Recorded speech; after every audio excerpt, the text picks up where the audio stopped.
నమస్తే. నేను మీ మధు మల్కేడికర్. ఈరోజు ఒక ముఖ్యమైనటువంటి టాపిక్ మాట్లాడదాం. BC commission chairman G. Niranjan గారు ఉన్నారు మనతో పాటు.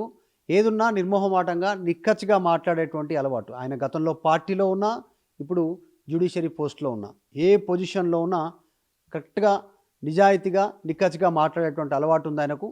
ఎందుకంటే 42% బీసీ రిజర్వేషన్ అంశం. అసలు ఆ అంశము తెరపైకి రాగానే బీసీల లోపల చాలా సంతోషం కలిగింది. ఇకనైనా మా రాజకీయ బతుకులు మారుతాయి, మా జీవితాలు మారుతాయి అనేటువంటిది. కానీ సిట్యుయేషన్ అట్లా కనిపిస్తుందా? ఏం జరుగుతుంది? లోపం ఏడుంది? మొత్తం డీటెయిల్‌గా మాట్లాడదాం. దాంతో పాటు అత్యంత ఇంపార్టెంట్ అయినటువంటి చర్చ జరుగుతుంది. అప్పుడు శ్రీకాంతాచారి మరణం తెలంగాణ కోసం. ఇప్పుడు బీసీ రిజర్వేషన్ల కోసం సాయి ఈశ్వరచారి. ఈ అంశానికి సంబంధించి ముడిపెడుతూ సోషల్ మీడియాలో పెద్ద ఎత్తున చర్చ కొనసాగుతుంది. రెండు అంశాలపైన క్లారిటీ తీసుకుందాం. నిరంజన్ గారు నమస్తే. నమస్తే. చాలా రోజుల తర్వాత మీరు మీడియా ముందుకు వస్తున్నారు. మొన్న లేఖ రాసిరు డైరెక్ట్‌గా ముఖ్యమంత్రికి, పంచాయతీరాజ్ కమిషన్‌కి, మంత్రికి లేఖ రాసిరు. ఏం జరుగుతుంది బీసీల విషయంలో? నిజంగా మోసం జరుగుతుందా బీసీలకు? బీసీలు మోసపోతున్నారా? అందుకే ఆ రోజు తెలంగాణ కోసం శ్రీకాంతాచారి, ఈరోజు బీసీల కోసం సాయి ఈశ్వరాచారి బలైపోయారా? ఎక్కడో చిత్తశుద్ధి లోపించినట్టు మాత్రం స్పష్టంగా కనబడుతుంది. 42% రిజర్వేషన్స్ ఇస్తామనేసి ప్రజల్లో ఒక ఆశ కల్పించడం జరిగింది. ప్రజలు నమ్మారు కూడా. సర్వే జరిగినప్పుడు కూడా విరివిగా పాల్గొనడం జరిగింది. సర్వే జరిగిన తర్వాత 56.33 బీసీలు ఉన్నారనేది తేల్చటం జరిగింది. ఆ తర్వాత 42% రిజర్వేషన్స్ బీసీలకు ఇవ్వాలనేసి అసెంబ్లీలో కూడా బిల్లు పెట్టడం జరిగింది. అసెంబ్లీలో బిల్లు పెట్టి ఆ బిల్లు పాస్ కావటం జరిగింది. గవర్నర్కి పంపిస్తే గవర్నర్ కేంద్ర ప్రభుత్వానికి పంపించడం జరిగింది. ఆ దశలో మళ్ళా 2018 యాక్ట్ను, అందులో 50% పరిమితి అనేది ఉన్నది కాబట్టి ఆ పరిమితిని తొలగించి కూడా ఒక ఆర్డినెన్స్ ఇష్యూ చేయటం జరిగింది. సో ఈ విధంగా అనేదిలే ఇక మాకు వస్తుంది 42% రిజర్వేషన్, ఇక అడ్డు లేదు అనే ఒక భావన అనేది ప్రజల్లో, బీసీ ప్రజల్లో ఏర్పడి ఉండే. ఈ దశలో అఫ్కోర్స్ కోర్టులకు పోతే కోర్టులు అనేది గతంలో ఒక 15-20 సంవత్సరాల క్రితం ఇచ్చినటువంటి కృష్ణమూర్తికి సంబంధించినటువంటి కేసులో 50% అనేది రిజర్వేషన్స్ దాటొద్దు అనే మాట మీదలే కింది కోర్టుకోయినా పై కోర్టుకోయినా అంతటాలే అందుకు లోబడే చేయాలన్న మాట చెప్పడం జరిగింది. ఇప్పుడు ఇక్కడ ప్రజల్లో ఒక సంశయము, ఒక బాధ ఎక్కడ కలిగిందంటే, బిల్లు పాస్ చేసి కేంద్రానికి పంపించిన తర్వాత ఇక్కడ ఆర్డినెన్స్ 2018 యాక్ట్లో అమెండ్మెంట్ చేస్తూ ఆర్డినెన్స్ ఇష్యూ చేసిన తర్వాత ముందరి నుంచి అందరికీ తెలుసు, పార్లమెంట్లో చట్టం తీసుకొచ్చి 9th షెడ్యూల్లో పెట్టిందే సాధ్యం కాదని తెలుసు. మరి తెలిసినా ఎందుకు ఎక్కడ ఏంటంటే అప్పుడేం చెప్పారు, అసెంబ్లీ సాక్షిగా ఇంకోటి ఏంటంటే అన్ని పార్టీలు కలిసి యునానిమస్గా పాస్ చేసింది ఈ బిల్లు. తర్వాత అన్ని పార్టీలను తీసుకెళ్ళేసేసి ప్రధానమంత్రిని కలుస్తాం, ప్రధానమంత్రిని కలిసేసి ఈ తెలంగాణ వరకు 9th షెడ్యూల్లో పెట్టమని కోరుతామనే మాట చెప్పడం జరిగింది. అందరూ ప్రజలు కూడా, బీసీ ప్రజలు కూడా అనుకున్నది ఏంటంటే, అసెంబ్లీలో బిల్లుకు సహకరించిన ప్రతిపక్షాలు కూడా కలిసి వెళ్తాయి, ప్రధానమంత్రిని కోరుతాయి, ప్రధానమంత్రి కూడా ఒప్పుకుంటాడన్న తరుణంలో అసలుకు అఖిలపక్షాన్నే తీసుకుపోవటం జరగలేదు. అది ఈ ఇష్యూ మీద ప్రధానమంత్రినే కలవటం జరగలేదు. సో అంటే ఇది కాదా నిరంజన్ గారు, నిజంగా చెప్తే మోసం కాదా ఇదంతా? నిజంగా బీసీలకు 42% రిజర్వేషన్ ఇవ్వాలనుకుంటే ఈ చిత్తశుద్ధి ఎక్కడో లోపించిందంటే ఇవన్నీ చిత్తశుద్ధి లోపలికి దాని కిందకే వస్తాయి కదా. ఇప్పుడు ఇదంతా పరిణామాల క్రమం చూస్తేలే నేను ముందే చెప్పినా కదా, ఎక్కడో చిత్తశుద్ధి అనేది లోపించడం జరిగింది. అందులో ఇదంతా అయిన తర్వాత ఇప్పుడు మన లాస్ట్ మంత్ 24th నాడు ఒక కేసు ఉండే హైకోర్టులో, 23rd నాడు December 3 నాడు ఒక కోర్టు ఉండే. అయితే ఏది 50% దాటొద్దు అనే దాని మీద గవర్నమెంట్ను కౌంటర్ వేయమనేసి థర్డ్ నాడు ఉండే. వీటిలో ఏమీ తేలకముందే రిజర్వేషన్స్ అనేది ఎలక్షన్ కమిషన్కి అనేది సబ్మిట్ చేసి ఎలక్షన్కు పొమ్మనేసి వాళ్ళకి చెప్పడం జరిగింది. సో అది చేసేది అనేది December 3కు కోర్టులో అల్టిమేట్గా ఏం చెప్తుందో అది వినకుండా మొన్న December 3 నాడులే కోర్టులో కౌంటర్ కూడా వేయలేదు. దాని మీద కౌంటర్ ఏమని కోర్టు అడిగింది, కౌంటర్ కూడా వేయటం జరగలేదు. అదన్నీ జరగకుండా రిజర్వేషన్స్ అనేది 50% లోపల చేసే విధంగా ఎలక్షన్ కమిషన్, స్టేట్ ఎలక్షన్ కమిషన్కి అనేది క్లియరెన్స్ అనేది ఇవ్వటం జరిగింది. వాళ్ళు షెడ్యూల్ విడుదల చేస్తారు. చివరికి వచ్చి చూస్తేలే ఫస్ట్ 17% బీచ్లోకి వచ్చిందనే మాట వచ్చింది. తర్వాత క్లారిఫికేషన్ ఇవ్వటం జరిగింది. షెడ్యూల్ ఏరియాస్ని తీసేస్తే 21.39 అనే మాట చెప్పడం జరిగింది. అయితే గతంలో 2019 ఎన్నికల్లో 22.78% అనేది బీసీలకు రిజర్వేషన్ రావటం జరిగింది. ఆల్మోస్ట్ 23. అదే అంటే ఇప్పుడులే 1.39% తగ్గింది. 56 ఒక దిక్కోమో 56.33 బీసీలు ఉన్నారని చెప్పుకుంటూ 42% రిజర్వేషన్ ఇస్తామని చెప్పుకుంటూ చివరకు అనేది గతంలో కూడా తక్కువ ఇవ్వటం జరిగింది. ఎందుకు రీజన్ ఏంది? మీరు ఏమైనా గుర్తించరా? మీ దృష్టికి వచ్చిందా? మా దృష్టిలో ఏంటంటే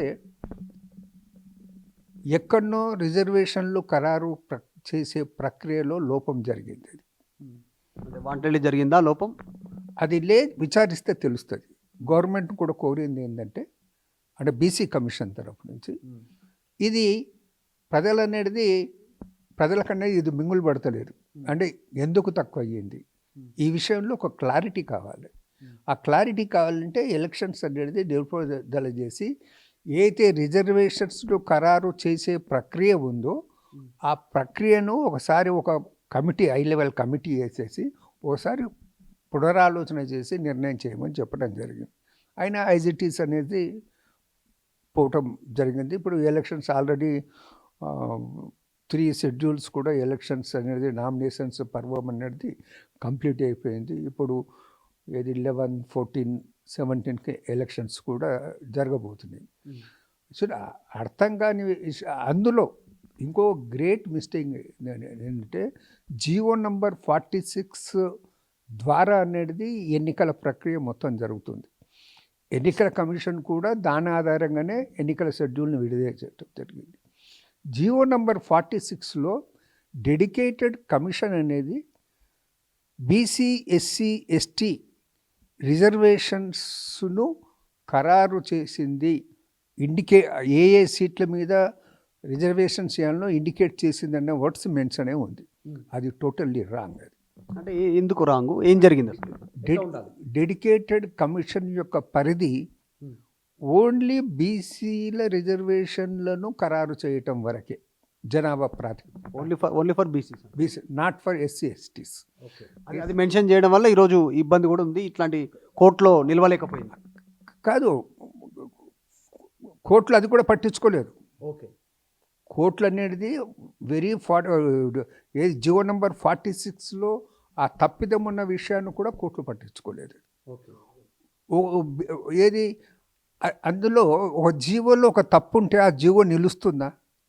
ఆ జీవో అమలు కాగలుగుతుందా? ఇంత తప్పు జరిగిన తర్వాత కూడా ఎలక్షన్స్ పోవటం అనేది అసలు బీసీలను తొక్కుకుంటూ పోవటం ఏది నన్ను అడుగుతుంది. అంటే ఎవరు ఏడ్చినా, నవ్వినా, ఏమనుకున్నా, ఎంత బాధపడ్డా, వేద చెందినా అనేది కాదు, మేము చేస్తామని.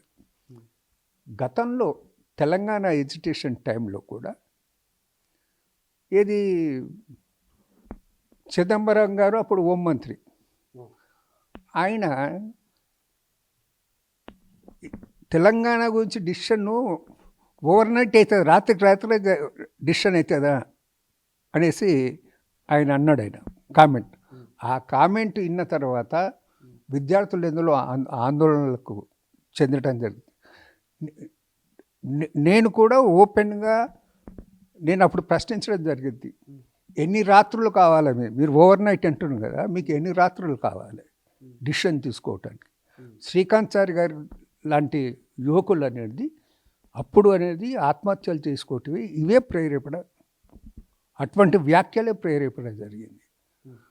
డిసెంబర్ 9th 2009లో తెలంగాణ ఏర్పాటు ప్రక్రియ మొదలు పెడతామని చిదంబరం గారు ప్రకటించిన తర్వాత మళ్ళా అడ్డంకులు వేసినందుకు అనేది ఎంతోమంది ప్రాణాలు బలి తీసుకోవటం జరిగింది. దగ్గర 5 సంవత్సరాలు అనేది డిలే కావటం జరిగింది. ఇప్పుడు ఇది కూడా అదే విధంగా ఉంది. మేము అన్నది ఏంటంటే కృష్ణమూర్తి ఏదైతే కేసులో 5 బెంచ్ల జడ్జిల బెంచ్ తోటి అనేది నిర్ణయం జరిగింది, అది 50% దాటొద్దని. అది 15-20 సంవత్సరాల క్రితం. అప్పటికి ఇప్పటికీ పరిస్థితులు మారినవి. ఇప్పుడు ఒక లార్జర్ బెంచ్ వేసేసి దాన్ని రివ్యూ చేయాలనేసి మనం అనేది ఒక పిటిషన్ వేసి సుప్రీంకోర్టులో వేసేది ఉండే, ప్రజలకు భరోసా కల్పించేది ఉండే. ఒకవేళ తప్పని పరిస్థితుల్లో ఇప్పుడు మేము ఎలక్షన్స్కు బిలో 50%లో పోతున్నా కానీ మేము ఈ వాదన అనేది వదులుకోవటం లేదు, ఈ వాదన మేము కంటిన్యూ చేస్తాము. 42% అనేది సాధించుకునే వరకు మా ఫైట్ ఉంటుంది. దానికనేది ప్రజలు విశ్వసించే విధంగా మీరు అట్లీస్ట్ సుప్రీంకోర్టులో కేసు వేసినా కానీ, కేసు వేసి సుప్రీంకోర్టునులే లార్జర్ బెంచ్ చేయమని కోరినా కానీ మనని ఎవరన్నా నమ్మేవారు. అదేం లేకుంటే ఏది ఓవర్ నైట్ అనేది డిసిషన్ తీసుకొనేసి రిజర్వేషన్స్లో ఓవర్ నైట్ ఖరారు చేసేసి అవి తప్పు జరిగినవా ఒప్పు జరిగినవా అనేది ఏమి ఆలోచన లేకుండా చేసేసి ఇప్పుడు మండలాల్లో బీసీ రిప్రజెంటేషన్స్ లేనటువంటి పరిస్థితి ఉంది చాలా దగ్గర. సో దానికి ఎవరు బాధ్యులు అవుతారు? అందుకే సోదరులు సాయి ఈశ్వరాచారి గారు మొన్న పెట్రోల్ పోసుకొనేసి ఆత్మహత్యకు పాల్పడి నాకు తెలిసి 90% అనేది బర్న్ ఇంజూరీస్ అయ్యేసి నిన్న కాలం చేయటం జరిగింది. దానికి బాధ్యులు ఎవరు? ఈ పరంపర ఇదే విధంగా గతంలో తెలంగాణ సాధన దిశలో జరిగిన ఆత్మహత్యల పరంపర, బీసీ హక్కుల సాధన గురించి, బీసీ రిజర్వేషన్ల సాధన గురించి ఈ ఆత్మహత్యల పరంపర ఇంకా కొనసాగుతూనే నేను మేల్కొల్పు పొందుతా. అటు న్యాయస్థానాలు కానీ, ఇటు అధికారంలో ఉన్నవారు, అటు కేంద్రంలో కానీ, ఇక్కడ రాష్ట్రంలో ఉన్నవారు కానివ్వండి. బీసీ కమిషన్గా మా బాధ్యత. బీసీలకు ఎక్కడైనా అన్యాయం జరుగుతుందంటే స్పందించాల్సినటువంటి అవసరం ఉంది. ఎగ్జాక్ట్లీ, నిజంగానే. అంటే గతంలో బీసీ కమిషన్గా ఉన్నటువంటి వాళ్ళు రెస్పాండ్ అయ్యారో లేదో తెలీదు ఆ సందర్భాలలో, కానీ మీరు లేఖ రాసిరు ముఖ్యమంత్రికి, మంత్రికి, పంచాయతీరాజ్ శాఖకి లేఖ రాసిరు. తర్వాత ఈరోజు ఈశ్వరాచార్య మరణానికి సంబంధించినటువంటిది మీరు మొట్టమొదటిసారిగా రెస్పాండ్ అయ్యారు. 25 లక్షల రూపాయల ఎక్స్గ్రేషియా ప్రకటించాలని కనీసం మీరు అది గుర్తు చేసే ప్రయత్నం చేశారు ఒక బీసీ కమిషన్ చైర్మన్గా ఉంటూ. మీరు మిగతా వాళ్ళ నోర్లు పడిపోయినాయా, చేతులు పనిచేయట్లేదా, కనీసం ఒక లేఖ రాయడానికో లేకుంటే మాట్లాడడానికో అనేటువంటి చర్చ జరుగుతుంది సోషల్ మీడియాలో. సో మొత్తానికైతే మీరు రెస్పాండ్ అయ్యారు. ఆత్మహత్య కాదు హత్య అనేటువంటి కామెంట్స్ వస్తూ ఉన్నాయి సోషల్ మీడియాలో కానీ, బీసీ సంఘాల నుంచి కానీ. ఇప్పుడు జనరల్గా వెళ్తే ఆవేదన అనేది బీసీ ప్రజలల్లా, యువకులల్లా ఇన్నేళ్లుగా అణగారిపోయి ఉన్న వాళ్ళంలో ఇప్పటి కూడా స్వాతంత్రం దొరికిన తర్వాత కూడా ఇప్పటి కూడా అదేవిధంగా అణగారి ఉండాలన్నా, మాలో ఇంత చైతన్యం వచ్చినందుకు కూడా మాకు అవకాశాలు అనేది రావా అనే ఒక బాధ అనేది, వ్యధ అనేది ఉన్నది. అది పెళ్ళి చేసి 3 పిల్లలు ఉన్న చిన్న పిల్లలు ఉన్నారు. అటువంటి యువకుడు అనేది ఆత్మహత్య చేసుకున్నానంటే సమాజం అనేది, సమాజం కాదు, అటు న్యాయస్థానాలు కానీ, ఇటు అధికారంలో ఉన్నవారు కానీ వాళ్ళు కొద్ది కళ్ళు తెరిచి అనేది వాళ్ళు ఆలోచన చేయాల్సినటువంటి అవసరం ఉంది.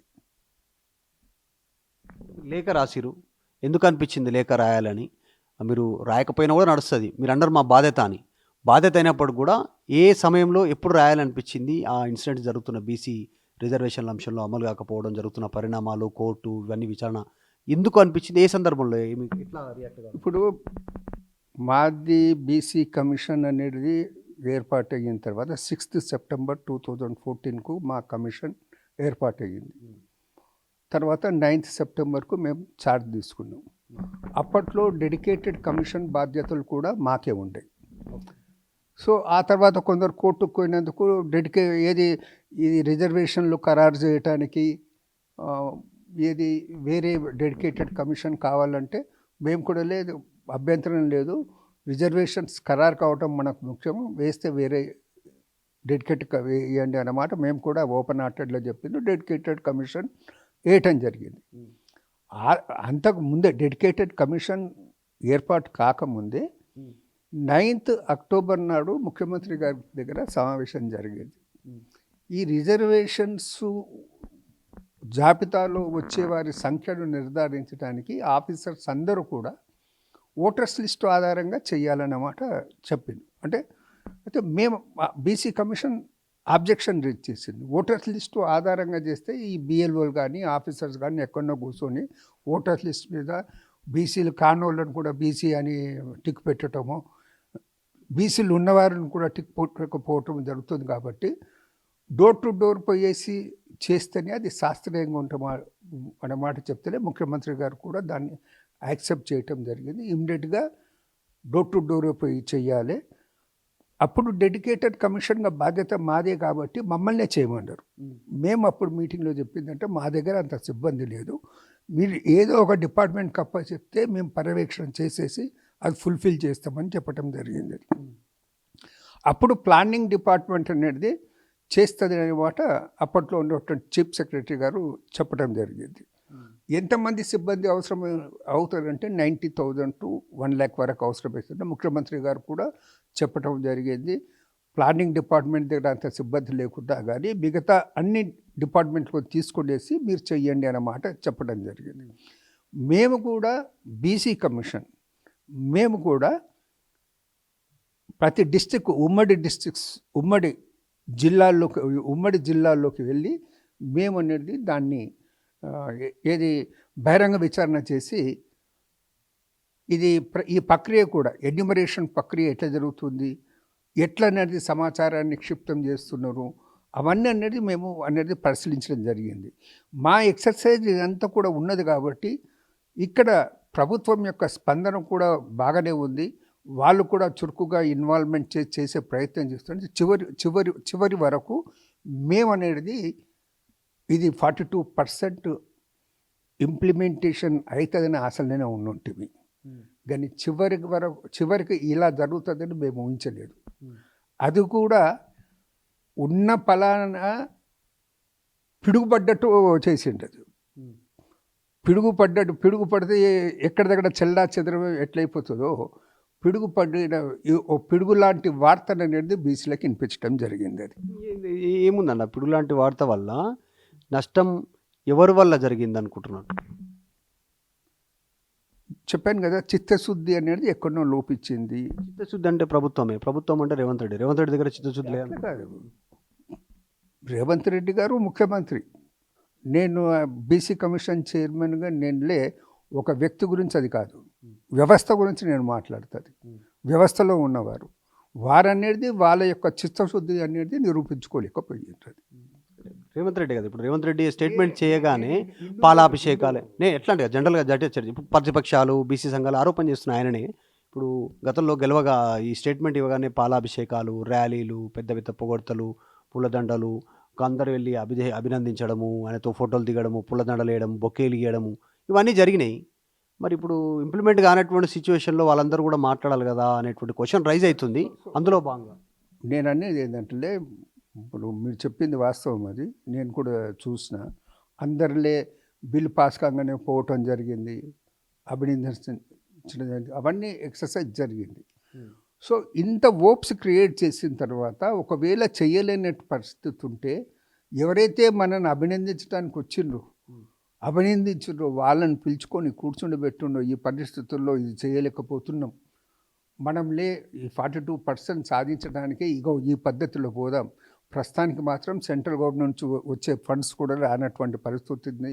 మన అభివృద్ధికి ఆటంకం అవుతుంది. కాబట్టి తప్పనిసరి పరిస్థితుల్లో ఎన్నికలు ఇప్పుడు స్థానికంగా ఉన్నటువంటి నాయకులు వాళ్ళనేది ఎదురు చూస్తూ ఉన్నారు. వాళ్ళు కూడా ఏదో ఒకటి సేవ చేయాలనే ఉద్దేశంలో ఉన్నారు. ఆ అవకాశం కల్పిద్దామని కన్విన్స్ చేసేది ఉండేది. అటువంటి కన్విన్స్ చేసేది అనేది ఏం లేకుండా ఆల్ ఆఫ్ సడన్గా వన్ సైడెడ్గా డిసిషన్ చేసేసి దాన్ని ఇంపోజ్ చేయటం అనేది తప్పని నా భావన. ఒకటి నిరంజన్ గారు, బీసీ కమిషన్ చైర్మన్గా చెప్పండి, తర్వాత ఒక బీసీ బిడ్డగా కూడా చెప్పండి. బీసీలు మోసపోతున్నారా, మోసం చేయబడుతున్నారా? చైతన్యం ఉన్నది. ఎవరైనా మోసం చేస్తే మోసపడే పరిస్థితుల్లో కూడా బీసీలు లేరు. ఒక్కొక్కసారి నమ్మిన తర్వాత అనేది ఎక్కడన్నా అనుకోకుండా అనేది తొట్టుపాట్లు ఆటుపోట్లు సంభవించవచ్చు.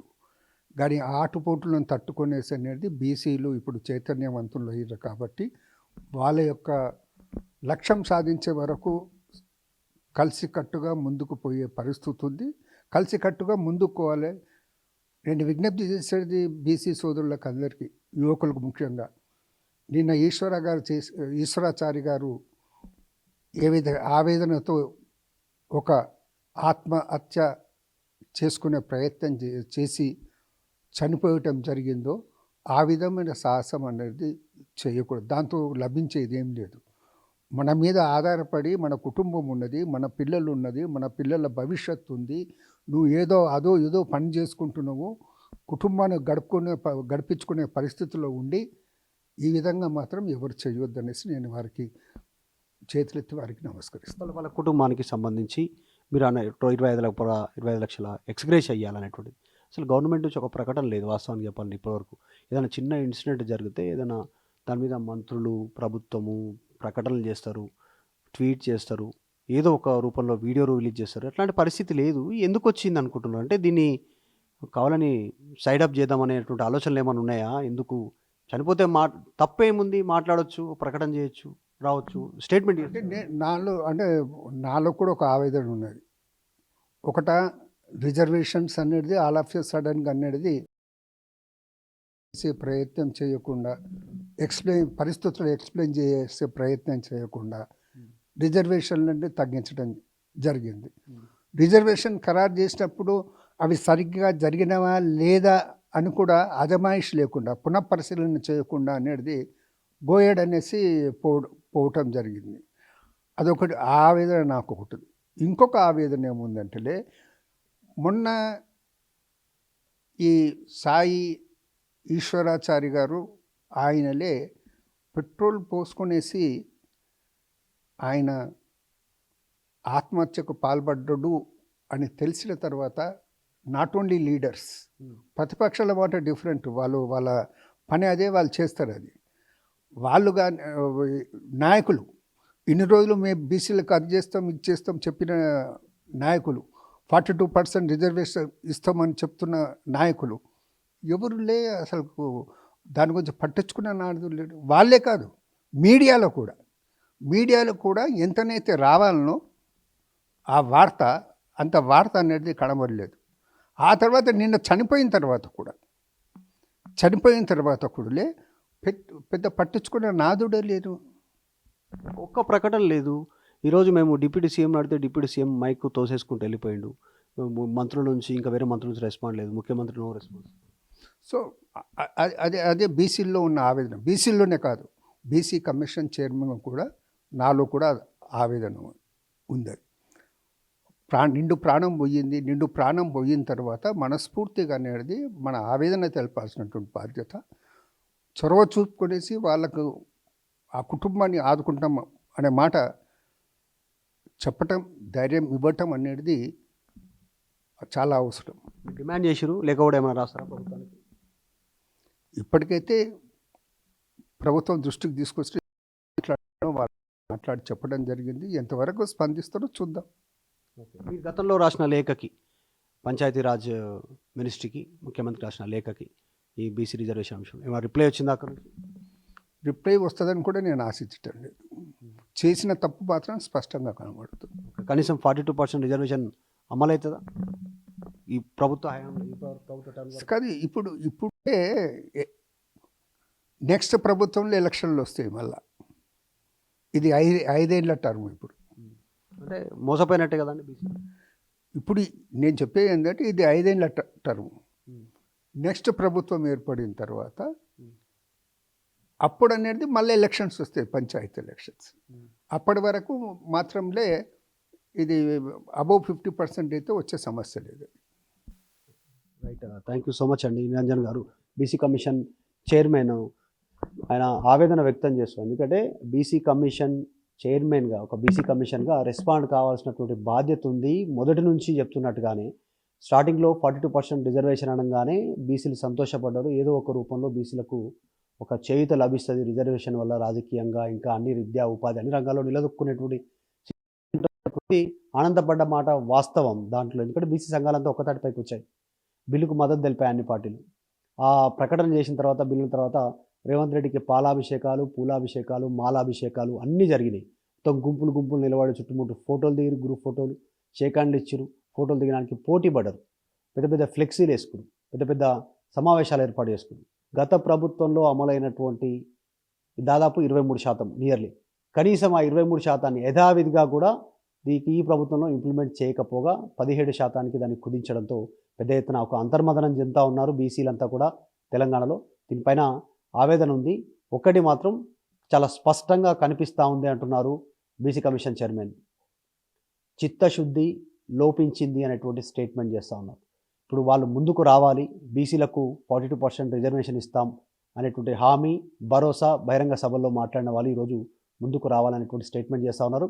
తర్వాత ఎప్పుడైతే తెలంగాణ ఉద్యమంలో శ్రీకాంతాచారి తొలి అమరుడయ్యారో, ఇప్పుడు బీసీ రిజర్వేషన్ల కోసం సాయి ఈశ్వరచారి ప్రస్తుతం ఆయన ప్రాణత్యాగం చేసినటువంటి సిచ్యువేషన్, ఆయన విషయంలో కూడా ప్రభుత్వం రెస్పాండ్ కావాలి, 25 లక్షల ఎక్స్గ్రేష్ అయ్యాలి అనేటువంటి స్టేట్మెంట్ చేస్తూ ఉన్నారు బీసీ కమిషన్ చైర్మన్ నిరంజన్.